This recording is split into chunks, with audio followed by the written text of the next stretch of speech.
Just stop it. The run-of-the-mill, cheesy, humdrum bullshit status quo just tires me out. What fascinates me are the industry disruptors, the superhuman frontiersmen or women who go through hell to achieve their goals. Join me as we meet and learn from those mavericks, rebels, and business leaders that aren't afraid to piss off the establishment in order to make radical change for good. Sponsored by Johto PR, the disruptive anti-PR firm that murders your competition with cinder blocks and cyanide. This is Disruption Interruption.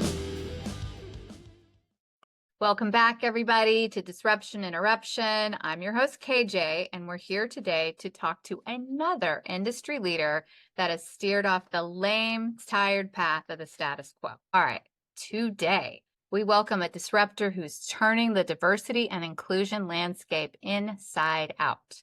Inclusivity is not going away, and to be honest, it's being used as a weapon by vested interests to keep us divided. With a dual background in military precision and grassroots activism, our guest is not just another advocate for change, but a dynamic yet benevolent force rewriting the playbook on corporate culture. This trailblazer brings 17 years of experience in human capital strategies and a history of board memberships, infusing a broad perspective into every initiative. Leading his own HR boutique firm, he bulldozes old barriers and builds new pathways towards a more inclusive and dynamic workplace. Today, we're tearing up the traditional D&I script.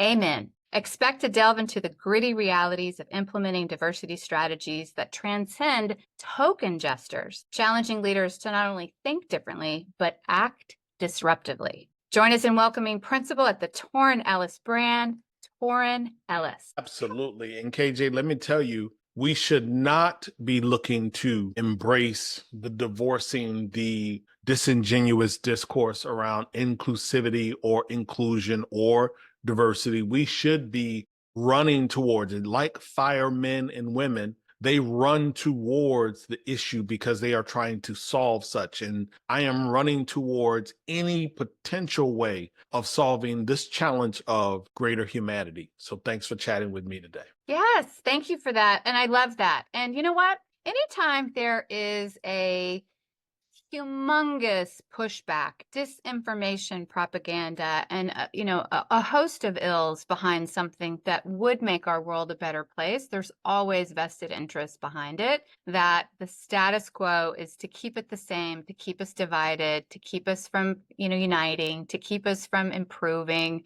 That's just the reality.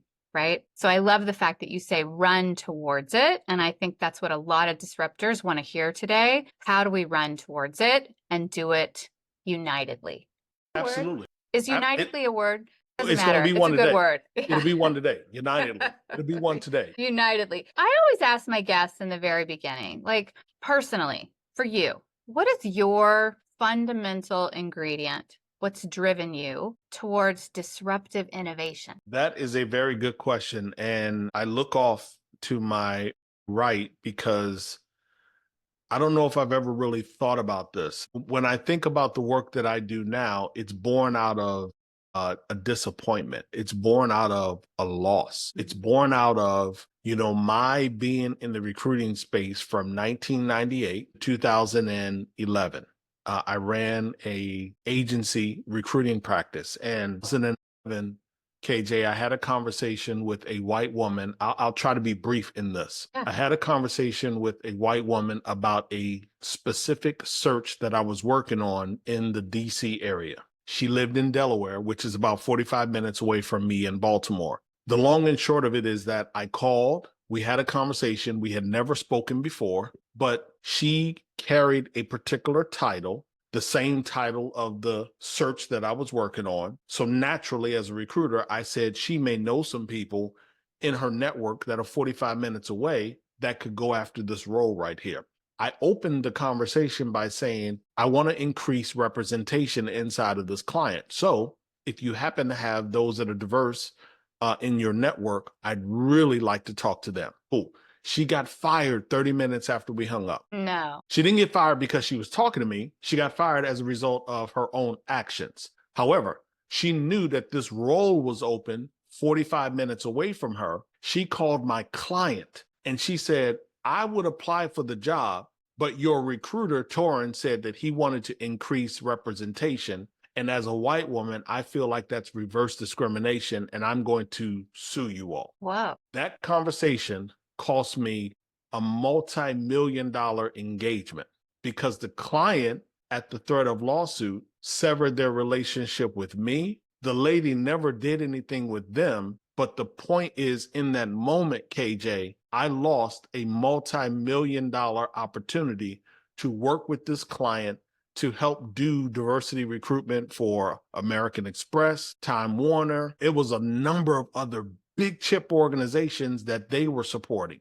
And so it's a result of that loss in 2011, which is why I do D&I the way, with the intensity, the unwavering and unapologetic focus that I do it for now, because of her fragility, her disingenuousness, if you will, her lack of regard for me, her lying. It's because of that I do D&I the way that I do it today. Wow. You really do run towards the fire, don't you? Absolutely. You're like, oh, hell no. Absolutely. This doesn't cause no. So your client backed off, but you didn't. Wow. And again, and I have no animosity towards her today or my client for their fear, but what they displayed in 2011, if you think about it and you're honest, the way that I've described it, what that client did in 11 is exactly what organizations are doing today. They are retreating. They are divorcing themselves from D&I efforts because you have a handful of politicians and activists and executives that are not committed to D&I, that absolutely were abhorrent. They were angry that we were so focused on diversity and inclusion efforts over the last 4 or 5 years that any crack in the foundation where they can claw back, where they can retreat, where they don't have to support these efforts and these initiatives. This is what organizations are doing exactly right now, blaming diversity and inclusion for the failure of Silicon Valley Bank, blaming diversity and inclusion for Boeing airplanes, plane malfunctions, blaming diversity and inclusion on Anheuser-Busch for partnering with a transgender influencer, blaming Chick-fil-A because they wanted to hire somebody to do D&I inside of the organization. Chick-fil-A, the darling organization of some of the politicians, they are even mad because they hired somebody to do diversity and inclusion. So no, I am going to continue to run to the fire, because doing it the way that I do it, it's about humanity. It's not about box checking. It's not about reverse discrimination. It's about making sure that we have access and opportunity for a wider swath of individuals that deserve to be in these opportunities. Yeah, I find that so very interesting, fascinating, and sad, right? Interesting because you mentioned Chick-fil-A. I mean, they're attacked for a multitude of reasons, right? They continue to stand up in what they're doing. I don't know if they've backed off on this, right? But interesting because this is actually a tactic of Black ops and PR. It's called propaganda by redefinition. Propaganda by redefinition. And it is a tool of Black propaganda arts back in the day to take something that people have known and known it to be good, and then redefine it in the court of public opinion, and then use key spokespeople seemingly everywhere, putting out stories, it's only a few, to make it seems like it's ubiquitous. And it always has a vested interest behind it. Absolutely. Always.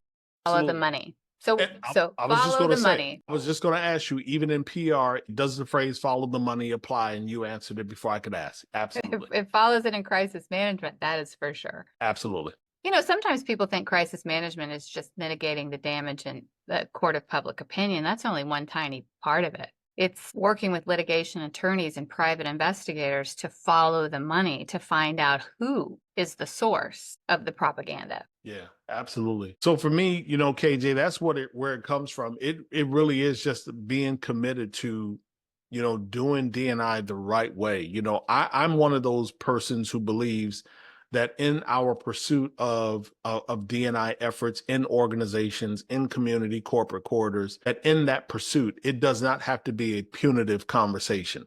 It can be an accountable conversation, but it doesn't have to necessarily be punitive. What I tell people is I do everything that I can to meet them where they are.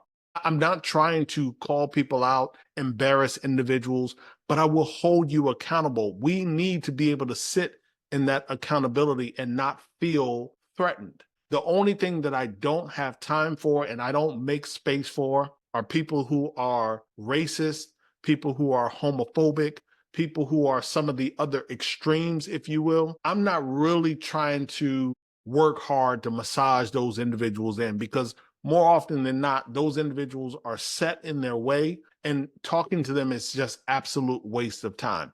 But Yeah. when there are people who say, well, Torrin, I don't know why, or from my spiritual beliefs, I can't support a particular community, or it's hard for me to be an ally for a particular community. Well, that's fine. Let's talk about that. And I may try to use some references that they can relate to. How many times is the word love mentioned in the Bible that you read? How many times is the word love mentioned in there? How many times is the word despised? So we try to have conversations where I can meet them where they are so that they feel better about being an ally, being supportive. And these are not mean-spirited individuals. They just have beliefs. They have characteristics that they subscribe to. And I try to find a way to see if we can bring all of that together more often than not. Well, that is true inclusivity. It really is, because we are way more similar than we are different. Correct. Across the board. I was just speaking to a disruptor in the market research space not too long ago, and she ended up writing a book. I wish I knew what it was. We can put it in the show notes later just to give her a shout out. But she really upended political research, how you do market research. It's not really being adopted and used because there's too many vested interests. But what she found in the way that she did market research, she found out that we are actually not as divided as the propaganda is out there about our political beliefs and what we want to do. We are way more centric all together, wanting what's the greatest good for either side of the party. That's the majority of, at least in the US, that's the majority of the people. It's 80%. Isn't that fascinating? It is. Can I mention a book? As we were Yes. talking about resources for listeners, potential resources for listeners, Alex Cobam, C-O-B as in boy, H-A-M. He has a book titled The Uncounted. And in that book, he asked two pertinent questions. He asked many more, but the two that I have extrapolated and I refer to often. Number one, who are you? And then number two, how do you want to be counted? It is a political leaning book. It's talking about the changing geographics and demographics changing demographics across our geographics and political parties and all of that. But the book is beautiful in that it asks those two questions. KJ, who are you? And you can share with me the various dimensions that make up KJ and how you show up in your community, how you show up in the corporate corridor, doing the work that you do behind the microphone. And then it asks, how do you want to be counted? And so if I'm listening, if I'm intimate, if I am present with that description, then I am going to do all that I can to accommodate KJ so she feels like she belongs in this conversation, in this community group, in this specialized group in the workplace. I am going to do what I can as a leader, as a colleague, as a friend. I'm going to do what I can to support you. So that's a great reference for our listeners. Alex Cobam's book, The Uncounted. Thank you. You said something that it made me want to ask, right? So we do have companies today that are still operating like it was 2011, Unfortunately. right? Fortunately, but there are those that are not.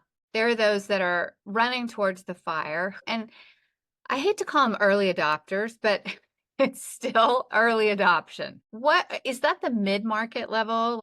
Like, where are those companies running towards the fire and doing something about this? in an They're authentic way. Yeah, they're across industry, they're across geography. There is no particular sector that is doing better than others. Let me tell you, one of the first organizations that did a good job in diversity and inclusion and didn't even know that they were doing it was Ford Motor Company back in 1905. Executive officers at Ford Motor Company said that we needed to pay our people a higher wage. And the reason we would do that is because we want those individuals to be able to afford the cars that we are putting off of the assembly line. That's Go awesome. figure. Go figure. Go figure. Yeah. Pay them enough money so that they can afford the products that they are Drive the developing, products that they're manufacturing. making. Yeah. Smart. I say, organizations today that are doing a great job, they're doing a great job because they have a leader who has said D&I is important in our organization, and they've unwavered on that commitment. How they get there may look a little bit different. It may be a little bit of bumps and bruises along the way, but that leader has said it is important, period. Number two, that leader has reallocated resources. They've put the right people in place. They've put money behind the programming and the effort. They don't just put a person in role and say you have no budget. They have put money and people in the right place. You can't just be emotionally charged and do D&I. You have to have the acumen, the experience, the collaborative and strategic connective tissue to be able to do D&I. So we have the right people in place, or hopefully right people in place. And then last but not least, we're holding people accountable. Our mid-level managers, executive leaders, senior leaders are being held accountable. When I see those three things, whether you are in technology or you're in manufacturing, you can be in fast food or you can be in the accounting space. You can CPG, consumer packaged goods, or a cannabis company. As long as you have those three, then I know that we're moving in the right direction. And so what I would say to you, KJ, is as much as it may seem like I'm amplifying the negative, the detractors, the individuals who are divorcing themselves, the less than committed, the unserious, as much as it seems like I'm amplifying them, there are a number of organizations that are saying, you know what? I may have to change the stripes on this zebra, but we're still doing D&I. Yeah. We have to use some different language, but we're still doing D&I. That is correct. You said something very valuable there that I want to point out. It's almost a mic drop point, is that, and it goes back to, there's more of us that are similar and think alike than we are divided. It's the 80-20 rule, right? 20% is causing 80% the trouble, but it's the 80% that what you're saying is really driving this today. Absolutely. Yeah. I just did a bunch of media interviews and articles based on disruptors' responsibility to communicate and educate their markets on their disruption and what they're doing to change the world and why. I've seen this shift a lot in technology because, there's a lot of disruption and innovation in technology, but leaders are they're realizing that it's more of a duty now to be the best storyteller, to communicate what they're doing, that it's different, so that the markets can be educated, right? And with disinformation, misinformation, propaganda, it's even more important today. Do you find that your leaders that are really pushing, they've decided, they said, okay, now I'm proof in the pudding, I'm going to put my resources behind it, right? People and money. And then I'm going to hold these leaders, my leaders accountable, and they're holding themselves accountable. Do you find that they are being more proactive in their communication channels about this? They need to be. I say they need to be only because I still struggle. And this is a very, very true statement. I still struggle with organizations being a bit reclusive in how they communicate internally. I have a number of clients right now where corporate communications is a hindrance. They are not afraid to, they are afraid to deviate from brand on social media. They want to post about projects. They want to post about things that really represent and reflect the brand in the most generic of ways, but they don't want to talk about the work that's being done to massage and to develop that employee base, if you will, the stakeholder in the organization. So I have organizations where comms is afraid to highlight certain events or communities in the organization, because again, they may be, let's say, in the Bible Belt, or they may be in a red state, or they may be in a blue state that has lukewarm leadership. I have organizations where comms is afraid to amplify D&I efforts because the CEO may not really be on board. So I say they need to be, because that communication, internal and external facing, is extremely important. I want to know that, listen, we may not be as diverse as an organization as I'd like to be. Yes, you look at our leadership, it may appear to be nothing but white men and a few white women, but we need to do a better job of that. I want that message. I want to be able to hear and resonate with, okay, they're trying to do something. When I read the report and I look at a tech company, and this historically has been the case over the last more than decade, KJ, tech companies have put out their diversity and inclusion reports, and they will show a 1.5%, 2% growth in representation.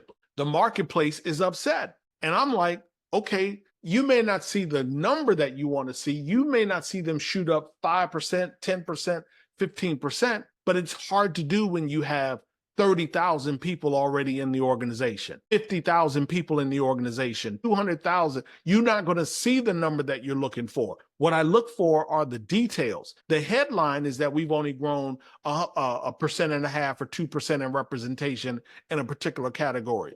But the details of the story may say, we increased this effort, we're spending more money here, we created new relationships, we're recruiting in different places. These are the things that we're giving to, causes that we're supporting. We're really working hard to get to that 2%.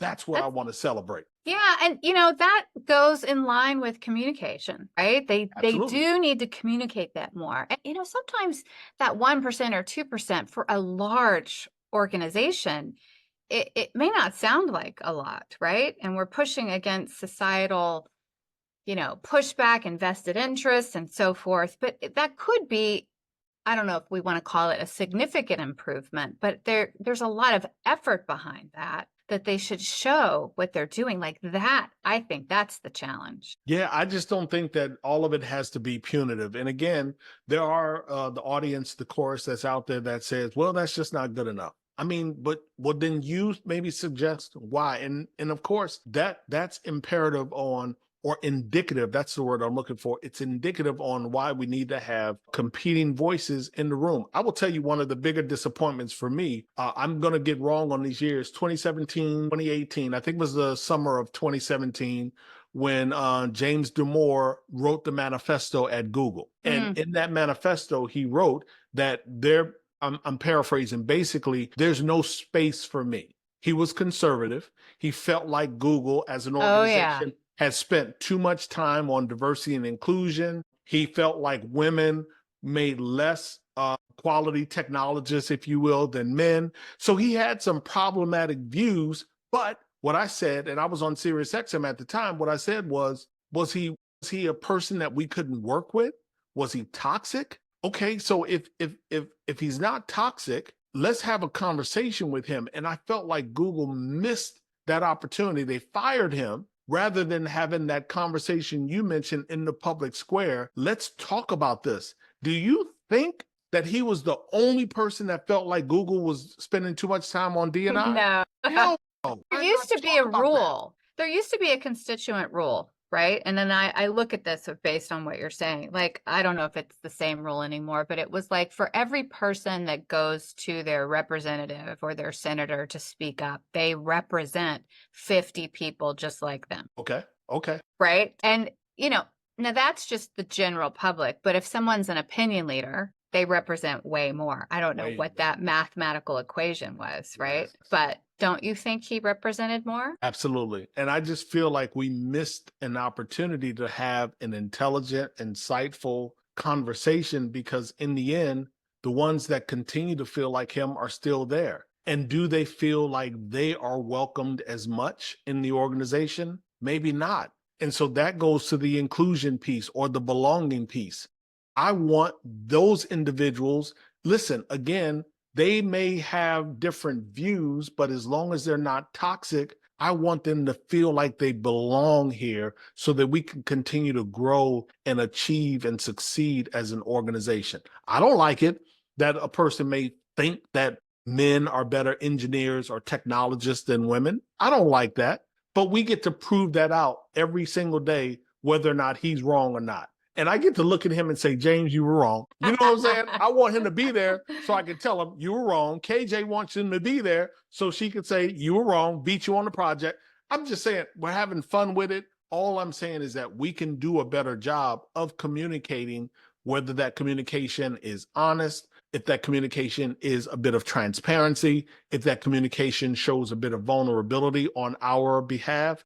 I just want to see organizations be more intentional and proactive in how they communicate. Yeah, that is super powerful. And I do believe these propaganda by redefinition campaigns are afraid of that, right?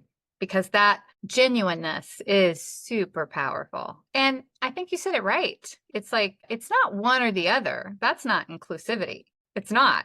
You can't have one without the other. You can't say, okay, we're going to bring in this group, but now we're going to discount this group. Yeah, no, we need the competition, and it's the dimensions of diversity to me that are so beautiful. It is what I bring to the equation that makes it so beautiful. It's me walking into a room, grabbing a mic and hitting that stage. My energy is a lot different than someone else's energy, but that together is what makes the event so beautiful. It's what makes our team so beautiful. So I don't see why it is that we are suppressing or not wanting to capture those dimensions of diversity. We're not asking for people to reveal them. Here's where the problem is, KJ. The problem is that as leaders, we sometimes don't do a good enough job of building that trust. You, KJ, don't necessarily feel good about, comfortable, safe about telling Torin certain things about who you are, that you are a single parent, or that you are caring for an aging parent,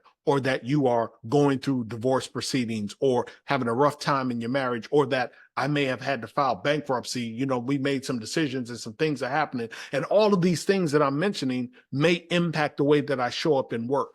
But if I don't have that trust with you, you're never going to share that. I'm going to be the leader who's only holding you accountable, not being empathetic. I am just being dogmatic about you not hitting your KPI and your goals. I'm missing the whole point because I haven't built that trust with you. I want us to be better leaders, and part of building trust is being transparent and vulnerable. Yeah, that is so very interesting. And that's another narrative that's going around here. Like, you can't be a good quote unquote product officer with empathy. And that's so not true, because you have to understand where people are coming from. Absolutely. When you have these leaders that have decided, they put the resources behind it and they're holding people accountable for it, right? And you said, they're not all telling their story the best. They're still a little bit reticent, and I can understand. What are the ones that are speaking up and doing it right and communicating? What are they doing? And I ask this question because a lot of my disruptors in tech and on this podcast talk about, their technology democratizing things and making things more inclusive, right? And making it more accessible. And they do see the value of diversity. I think a lot of them want to know, what are the leaders that are doing it right? How are the leaders communicating? What can they do? Yeah, I think it's just being authentic and showing up and asking yourself, what can I do differently? When I would sign off on my broadcast years ago, that was the last thing that I would say. What might I do differently? So as a leader, if I recognize, you know what, I've been told a number of times that I'm not approachable or that I'm a bit distant, I'm going to ask myself, what might I do differently? And so to the positive in your question, I think the leaders that are doing a great job of that, they're asking themselves that. They're going through that self-examination. They're going through that personal inventory, that professional inventory. Am I having enough one-on-ones with my peer group or with the people that report to me? Am I spending enough quality time with those individuals? Am I sharing some of the trials and some of the challenges that I may have experienced in my ascension to leadership, if you will? Am I giving people quality feedback as to why they didn't get that particular promotion or they weren't chosen for that stretch assignment? Am I talking to them intimately about why the P&L responsibility was given to this person and not to that person? Am I doing that? And if I'm not doing that, then I should be.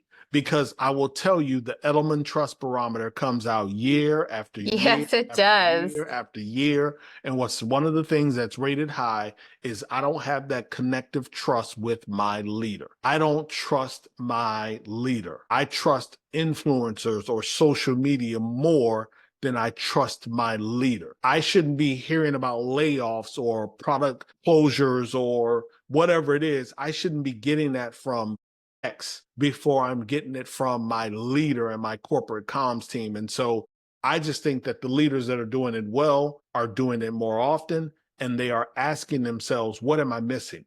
You know, which one of these channels, which one of these modalities can I do a better job of? I've always done it with an email. Maybe I need to do it with a video. Yeah, maybe I need to switch it up, right? Maybe I need to switch it up. You know, what's this Loom thing that I'm seeing people do? So let me ask my people about Loom so I can figure out how to do a 90-second, a 2-minute, a 3-minute video, because for whatever reason, putting this message in Slack just isn't good enough. Putting this message in an email newsletter just isn't good enough. What can I do different?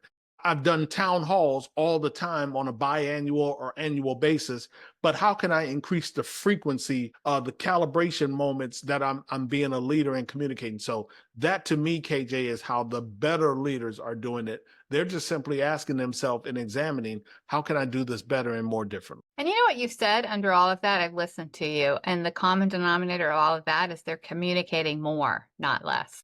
More.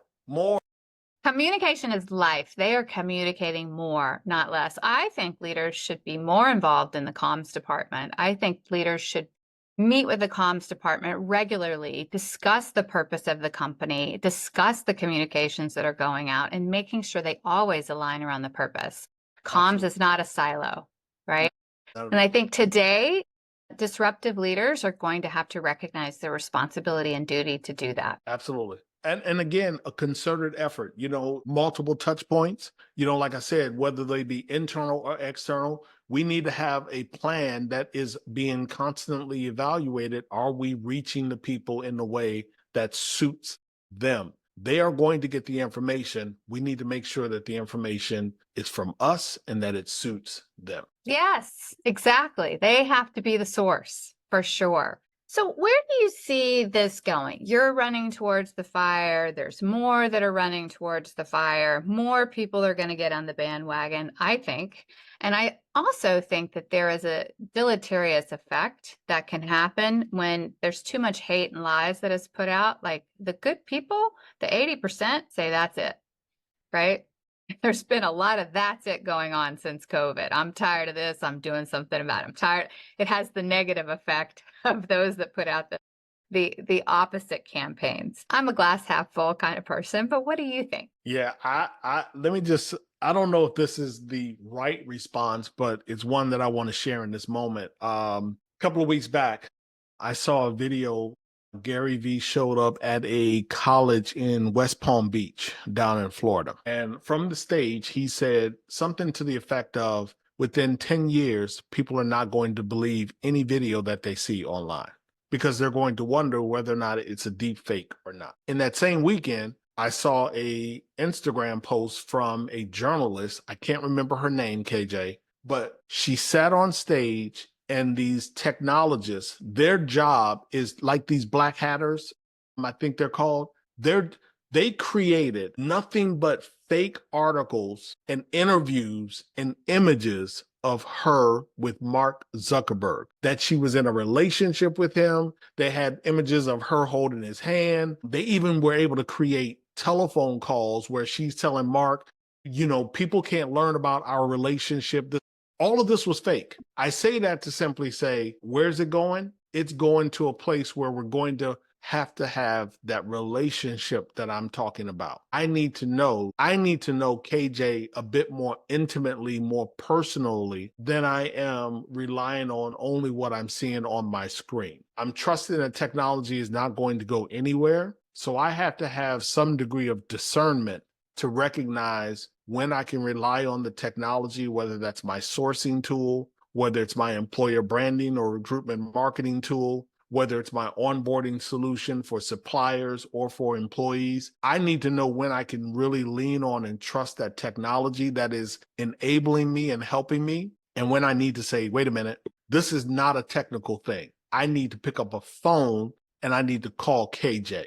But in order to do that, I got to have some relationship with you. So I don't believe that we are doing a good enough job of centering the human in all of what it is that we are doing. Yeah, that's a powerful statement. We really do have to bring our humanities up to the level of our technology, don't we? Absolutely. Absolutely. Okay, so tell us about Torrin Ellis brand. What are you focused on? What are you doing? What do you want to do? I've been an entrepreneur now. I'm in my 27th year. I started in 1998 with an external boutique recruiting firm. In the beginning, I was recruiting for nothing but telecom clients. We morphed and went through a couple of evolutions, got into the D&I space in 2011 or so through the accident. And the result of that story I shared at That the was your top of the that's pod. it moment. That was it. That was That it. was the that's it moment. That's it. So, D&I for me has morphed into coaching, into speaking, into, of course, consulting and advising tech companies. But what really gets me excited these days are two things. Number one, I'm chasing the creative side of D&I and humanity-based messaging. I want to create in-flight movie programming. I want to do vignettes at festivals, large festivals. I want to create content around humanity that's going to be seen in the Department of Motor Vehicles when you're waiting to get your license redone. I want to do that. So that's the next evolution. Ooh, we could come up with a bunch of stuff. That's where I'm at.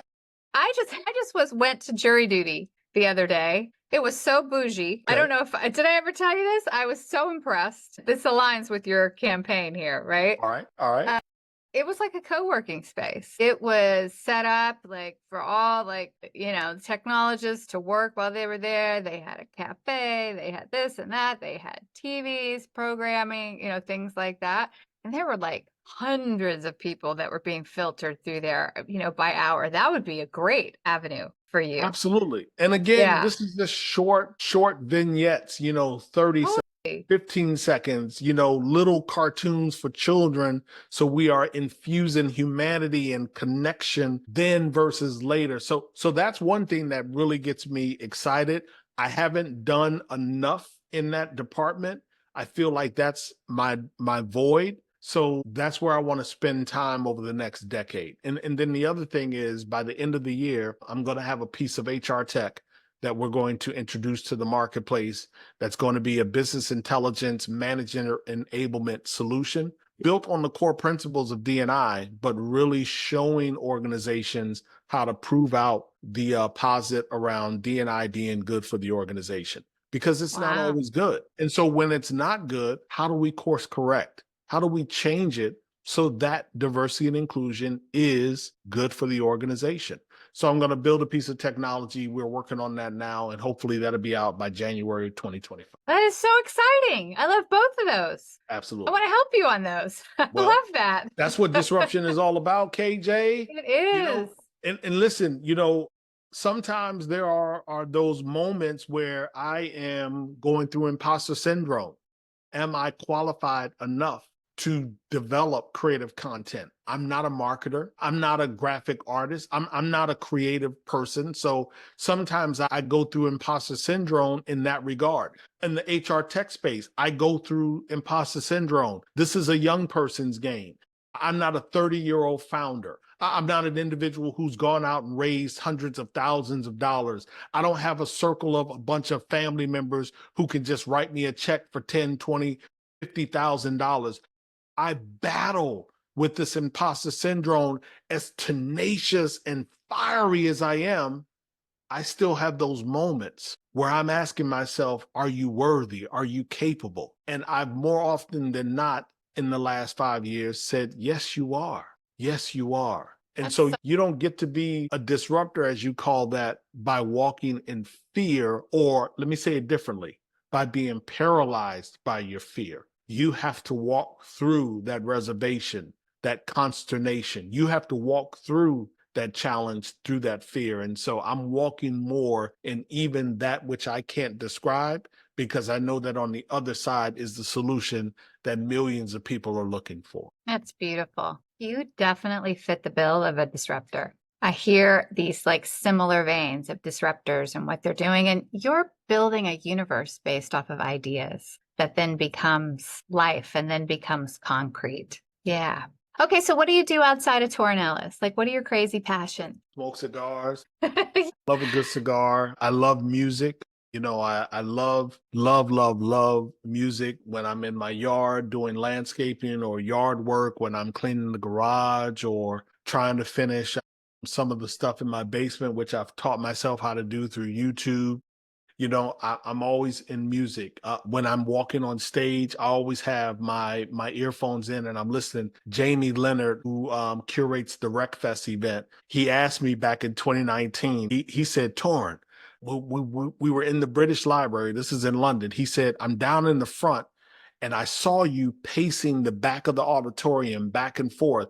He said, but that wasn't the first time. When you came to London and you did the event in the summertime, he said you were walking around the tent, but you were moving to a different frequency. What are you listening to? And I said, surprisingly enough, it's a variety of music, gospel, R&B. I said, but whatever I'm listening to, country. I said, but whatever I'm listening to, it has love in it.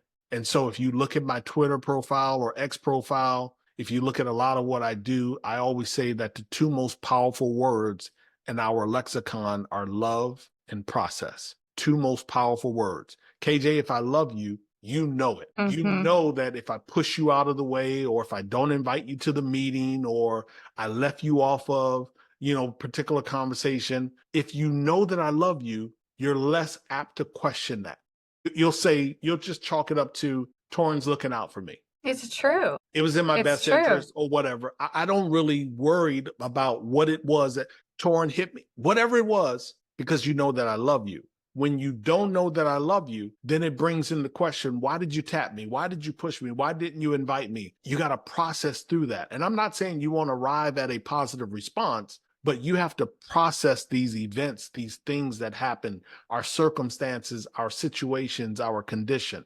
And so for me, love and process are the most powerful words in our lexicon. I like to fill my ears and my heart with love. So if you had to leave a message to our listeners today to take home with, like a synopsis of this, or, what they can do to be more directional, to be less reticent, to have more inclusivity, or just step outside of their comfort zone, what would it be? James Baldwin has a quote. He says, love forces us to remove the mask that we live within and fear that we cannot live without. He put that quote in the book that he wrote about his disappointment of the United States, that after 100 years, we had not as a country lived up to our moral value, and that he was disappointed. And so for our listeners, I say it again, love forces us to remove the mask that we live within and fear that we cannot live without. So powerful. So let's all make a decision today. Okay, so how do people get a hold of you? At Torrin Ellis, KJ. It's really, really simple. All of social media, across the web, I'm at Torrin Ellis, and the website is torrinellis.com. And thank you. This has been a lovely conversation today. I know our listeners learned something. I learned something. And if I learned anything, it's communicate more and do it with love. With love. Thank you, KJ. Thank you. Okay, guys, that's a wrap. If you learned something today, go tell someone about this podcast and tell people to go disrupt their markets with a tidbit from this show.